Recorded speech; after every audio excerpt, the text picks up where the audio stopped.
Good afternoon, ladies and gentlemen.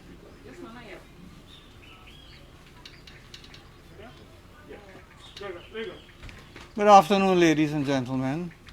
Thank you for being here on a Sunday afternoon when you should really be with your families, trying to bring the news, the important news of our elections and its concluding phase to the Guyanese people.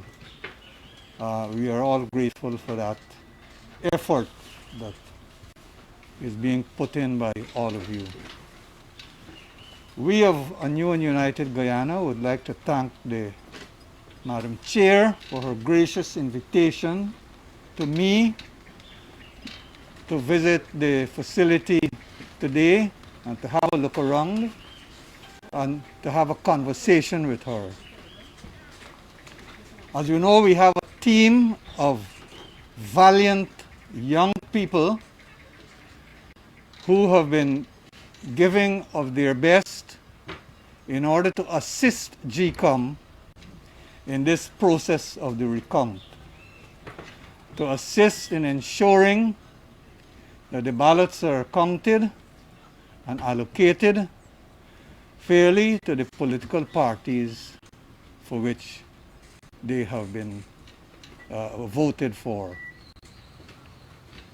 We of ANUG have several concerns. One is the question of the legality of the recount.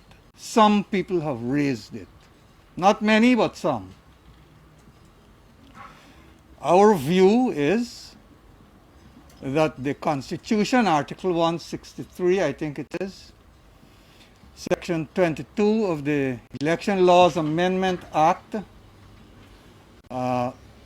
fully allow a recount. Recount is also allowed by the Representation of the People Act. So there is no question about the legality of the recount. And we expect that at the end of the process, a declaration will be issued by GECOM on the results of the recount. That declaration will be, we hope, the declaration of the final results of the election and will be accepted by all the contestants. Now, I need to remind you that ANUG is a contestant in these elections. And since the votes have not been completed, the recount has not been completed, and I confess that they're going in a certain direction, it is not beyond the bounds of possibility that ANUG can win the elections. So that I'm going to leave that with you. I notice that you're not amused and you're taking that seriously. I meant it seriously. Now, the other issue is whether GECOM will in fact make a declaration, or whether, having regard to the objections which are being raised, that GECOM will decline to do so. One article in one newspaper said today that GECOM should declare a draw. Well, I'll come to that in a minute. But GECOM, it is not possible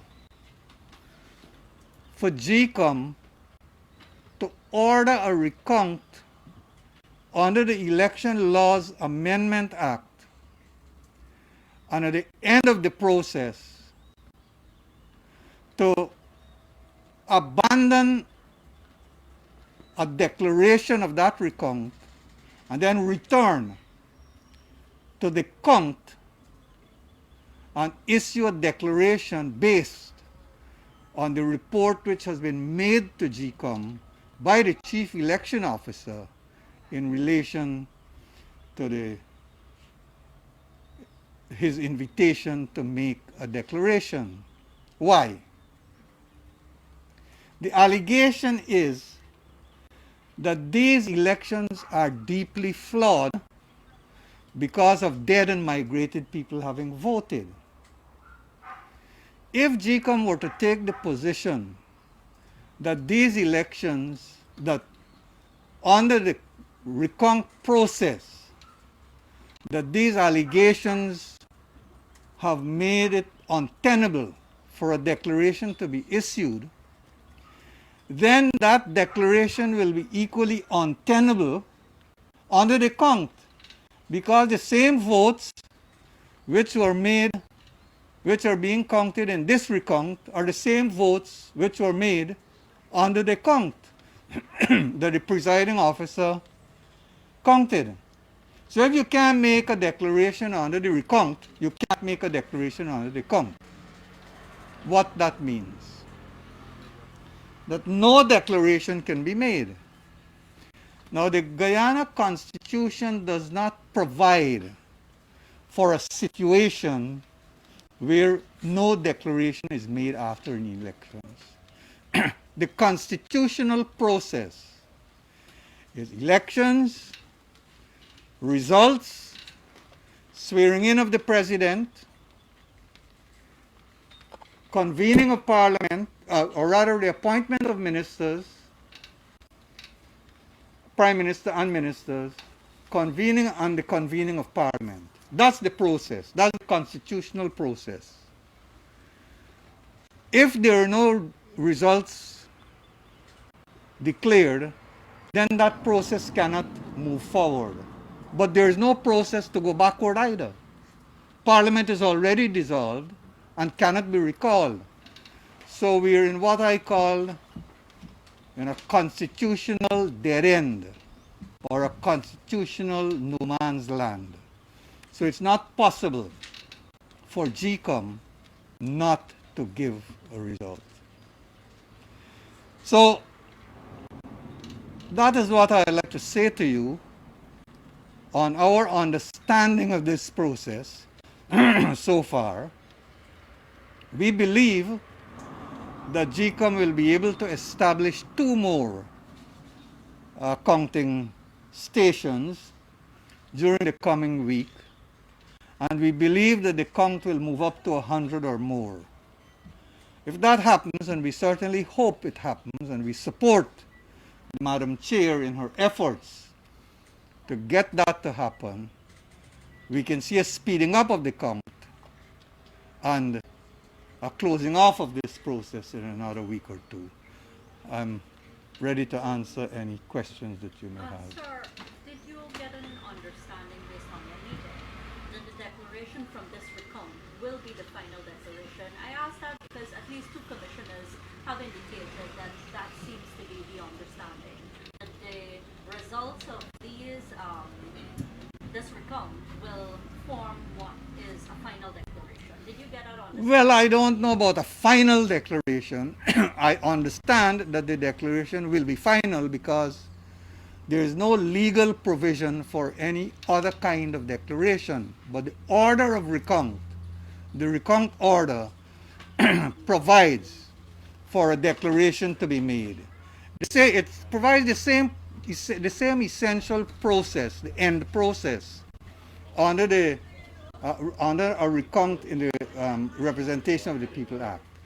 The CEO issues a report, the commission considers the report, and then makes a declaration.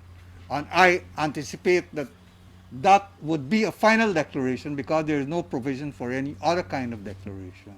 Could you speak a bit of your observation as you visited the recount site this morning, and what has really informed your opinion, if I may add that there could be the establishment of 2 more counting sites? Well, we know from the press that efforts are being made to get permission to establish 2 more counting sites. While our discussions with the Madam Chair, I don't want to go into what we discussed or to reveal the contents of our discussions, but she did indicate that she is persisting with those efforts, and that and that she is hopeful, as we are hopeful, that there will be 2 more counting Could you sites. speak a bit of what you observed this morning as you went through the site? Well, we observed the process that is going on. It's a long, tedious process, and the staff, the GECOM staff, the political party representatives, and the observers, and all the other people who are involved must be congratulated for the painstaking effort that they are putting in to get this process going. I think everybody has commented, and I saw it on the ground, that it's tedious. The procedures are being meticulously observed, and that people are very courteous and respectful, while at the same time carrying out their responsibilities and duties. It's a pity, in my view, that there have been so many objections. I haven't seen any while we were there, but it's a pity that there are so many objections on the ground that people are dead, dead and migrated people have voted. The recount procedures under the Representation of the People Act and under the recount order deal with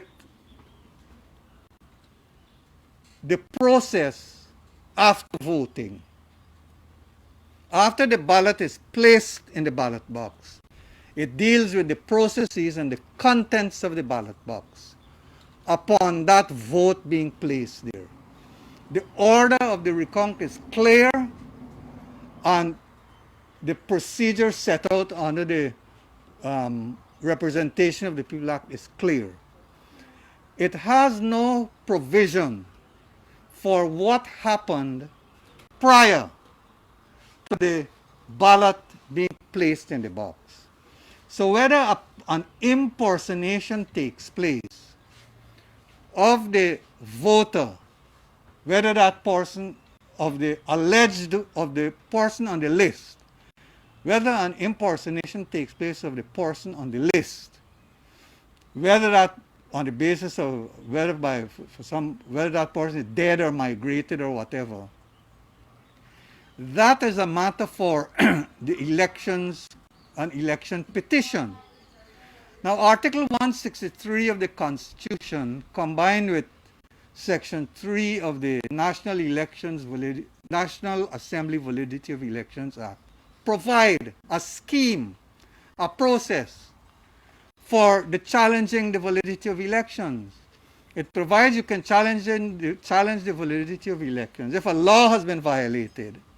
And many of you will remember, and it has been spoken about a lot recently, the Esther Pereira case. In that case, the Madam Chair decided that the Constitution was violated by a law which required an ID, a voter ID card. So the elections was vitiated because of that. A law was violated. Secondly, if in the course of voting there were illegalities committed, and those illegalities are likely to have affected the results of the election, then the election can be voided. Now, the objections which are being made now fall within the second category. So, and you heard Madam Chair said, he who asserts must prove.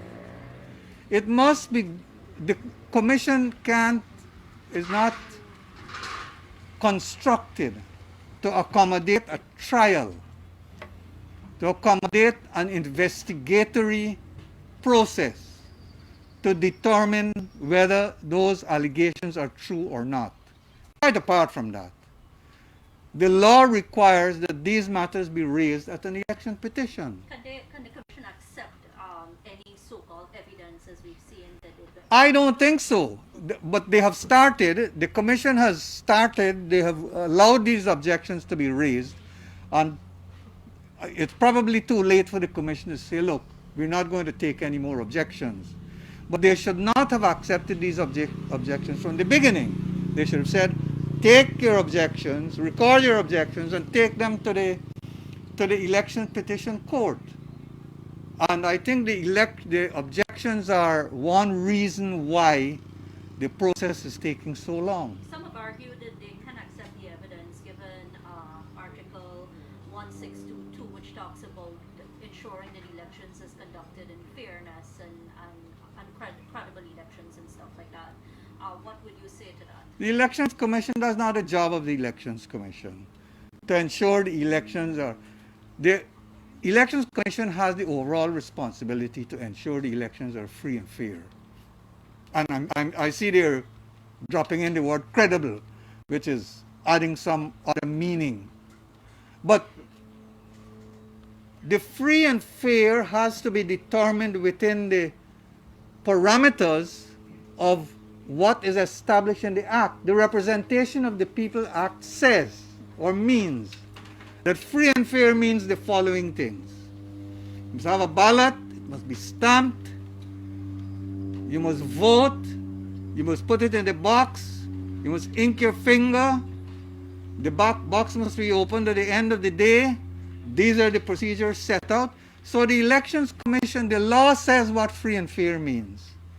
We can't import into that all kinds of things, that a man who has 9 toes instead of 10, only that person can vote, and that means free and fair. We're not permitted to do that. Mr. Ramkarran, you did outline the processes, the legal processes in which the election should take, from preparation to voting, to declaring, and to swearing in. Right, and you said there is no other law by which it should be done. Right, then the recount, you went on to say that it is legal because it is stated for under the Constitution, Article 162, the elections laws, and so on. But a recount details as to what is to go on at the recount is not specified under those sections or those provisions. So what we're seeing is that the Elections Commission had to cherry pick things from the Representation of the People's Act to formulate a guide for this recount. If this recount then is legal, how then can the observation or looking at the observation not be a legal part of that process? Right? And the order would have specified that the Elections Commission, they have the right to set the terms of reference and the modalities by which this particular recount will be done. Your thoughts on that? Well, the first thing is that it is not correct that the Representation of the People Act does not specify the modalities for a recount. It does. No, I'm saying the Constitution and the elections law, the Representation of the People's Act cater for the recount at the RO's level. Yes. And if that is denied, the next move after them is to declare the results and to swear it doesn't cater for any other recount. No, it does, because the Section 22, a combination of Section 162 of the Constitution and Section 22 of the Election Laws Amendment Act, caters for or allows the Election Commission to say that we are ordering a recount. Right, and that's what I'm saying. Under that provision, it does not lay out the format for that recount. Or the Elections Commission could have said in its recount order that we order that the recount to take place under the provisions of Section 84 of the Representation of the People Act. It could have said so. But it didn't. No, but it could also say, it leaves open the possibility for the Elections Commission to say, we are providing these specific provisions for the recount, because it says that the Constitution says that the Elections Commission can make orders, or either Section 163 of the Constitution or Section 22 of the Election Laws Amendment Act allows the Commission to make its own rules in relation. That is why if you look at the order, it specifically says that the Representation of the People Act is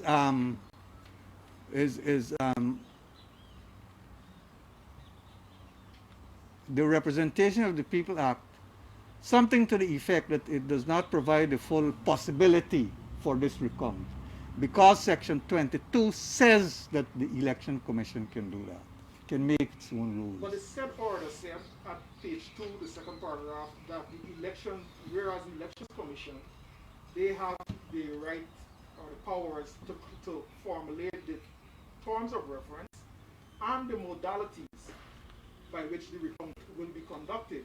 So it does that indulge in your legal mind, does that create the atmosphere for them then to determine that the commission can look during this recount, can look at the observation report and determine that that is going to have an impact on the outcome? Oh, I agree with you. There's no reason why the commission cannot look at observation report. There's no reason either why somebody cannot say that, look, I observe that Mr. A.B., who is dead, somebody has voted in his name. Nobody says you can't make such an observation. But the commission's response to that should be, thank you for your observation, but that is a matter for the election petition court. That's not a matter for us. They may or may not take the observation. That's a matter for the GECOM to decide. I'll leave that to them. That's a detail for GECOM to determine. So that should not have a bearing on the outcome of the... That can't have a bearing. How can GECOM determine whether Mr. A.B. is alive or dead? Who will investigate that? When you say Mr. A.B. of 162 George Street is dead, that's not the end of the matter. You have to prove that the A.B. referred to in the voters list is the same A.B. who is dead. So this is not a simple thing. And GECOM doesn't have that capacity. GECOM is not designed as an evidentiary institution, as an institution to collect and determine evidence. It's not a trial body. We're in day 19. Even with your recommendation of the establishment of 2 more stations that could see increase in the number of ballots counted, would your party be in favor of the extension of the timeline for the recount? Oh, we definitely have to agree to the extension because it won't be finished in 25 days. In a day or two, I understand half the number of boxes will be finished. So we need some extra time. Thank you. Thank you very much indeed, folks. Thank you. Thank you very much.